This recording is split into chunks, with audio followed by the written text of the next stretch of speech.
Script pitch for Kieran, Slate 1, Take 2. Hello, my name is Kieran Daly, and today I'll be discussing to you guys my script titled The House Falls Still. It's a fiction story set in a post-apocalyptic world. It was birthed from me imagining the hardest possible choice that I could make, and then creating a world that forces the characters into making that choice. The choice in question involves friends and love. Imagine killing your closest friend because you believe that he's killed your true love, but you're wrong. Now, coming up with this situation was not an arduous process. It was a very simple thing. What do I value in life? What do I also value in life? I need those top two values, and then I need them to clash. Creating the world to come with this story was the hard part. I needed to force characters into doing something that normal people would not. Hence the post-apocalypse. Tensions are high here, decisions are brutal, and there's not a lot of time to act.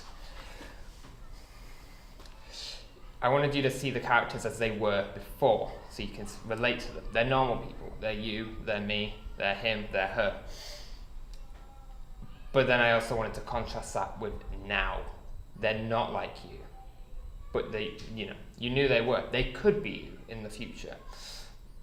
You have that power to make the tough choices, but they're not always right. Everything in this story exists in a morally grey area because I don't believe that a lot of scripts tackle these things. Everything's either black or white, or if it's morally grey, it's morally heroic or it's morally bad. There's no fully, did they make the right choice here? And it's only until the end of the script that you're given the full picture and you can decide that for yourself. The world comes from, again, making those tough choices happen.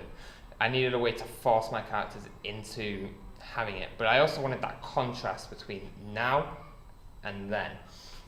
I wanted you to see how nice everything was before for these characters, how, it was normal life, they were well off, they were doing well, but all of a sudden when everything falls apart and there's dust and the world has ended, they change with the world, and it gives you a nice sense of progression. The House Falls Still is a literal reference to the physical place they exist in, with dust settling after the incident and the characters having to reflect on their choices. The characters were also an interesting thing.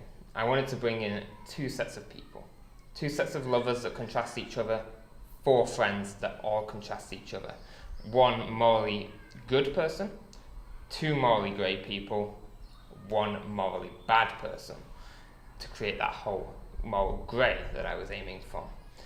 This ends up with the morally grey making the tough choices, the morally good making the harder choices, and the morally bad not making any choices.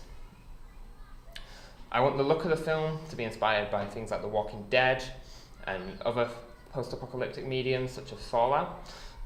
I like this sort of style because it's very reminiscent of our world, but there's something slightly off.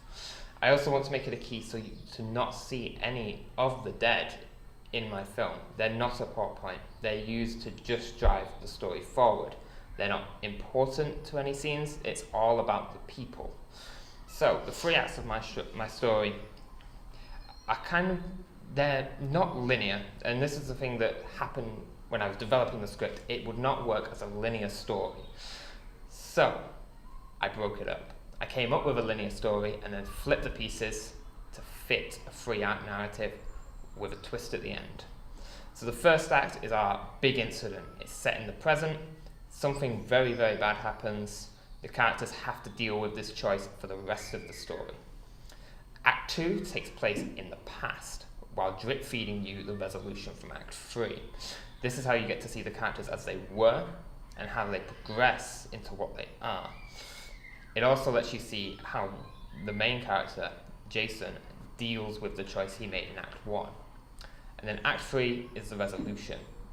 It takes place just before the present, so you can see the main choice that led to the main conflict, that led to the main choice from Act 1, that played through Act 2, and allows you to get really where these characters are when they made that choice, but it also gives you the twist at the end. And it's a twist that I want you to preempt, but not believe until you actually see it.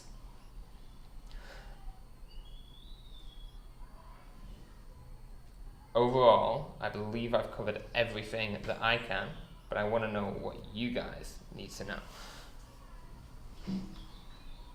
Hello. So the look of the film is like post-apocalyptic, like place you've got going on. Tell me about it. How do you want it to look? Tell me about like the art department, the lighting, framing, I want everything. Okay, so obviously it's set in a house, hence the house falls still.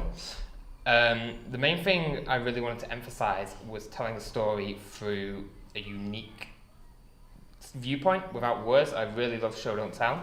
So the idea was for every single flashback you'd hear the clock ticking. That's the only thing that is audible in the house. Everything else is silent. And each tick would land you on a random item, so say a photo of everyone enjoying themselves, or to give some exposition on the virus, a zombie medical kit for dealing with the infected. And one item on the next tick would take you right back to the past, and then it would bring you back in reverse.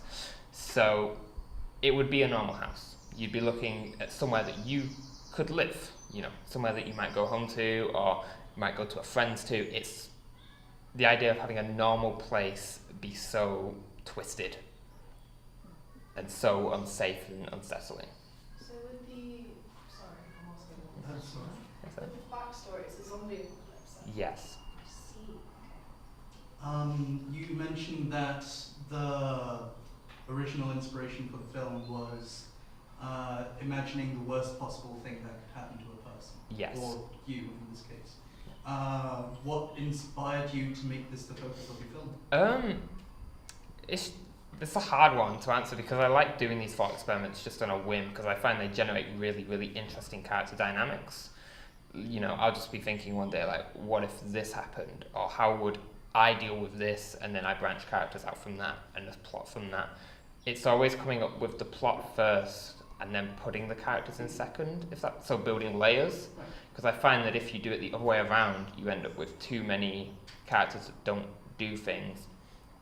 But coming up with this specific choice was, honestly, I'm not sure how it came to be. I was just quite happy in my life, so I thought, what would be the ultimate contradiction to this right now?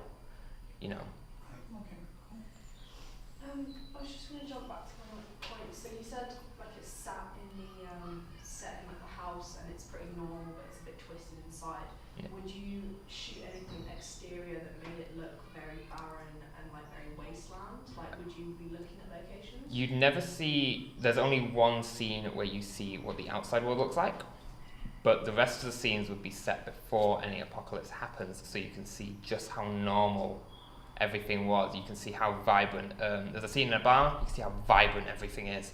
There's a scene just outside the house where you can kind of see in the windows.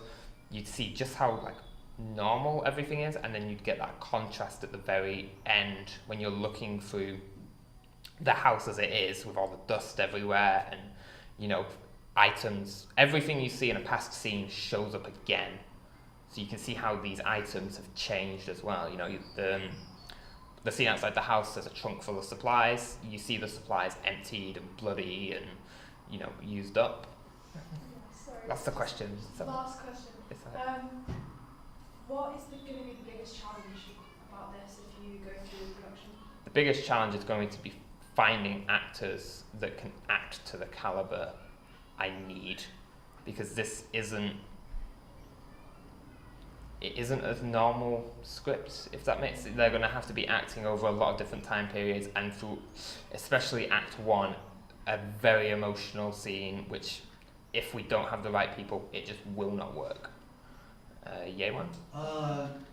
What sort of modern trends have you kind of incorporated into your film? Why is it topical now? Okay, so that is quite a tough one. You kind of stumped me there. In terms of themes, I want to tackle the universal theme first, which is love conquers all, with a little bit of good versus evil, but it's a very moral grey good versus evil. But in terms of modern trends, it is a very interesting one because, like I say, this isn't a choice anyone should have to make, and it isn't a choice that you'd really think about on a Saturday afternoon. But I believe it may not be as topical as much as it's an interesting character dynamic. It's less of a, this is, a film that's, relatable and whatnot.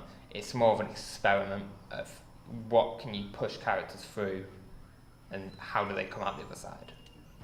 Excellent. Thank you very much. Right. Thank you guys.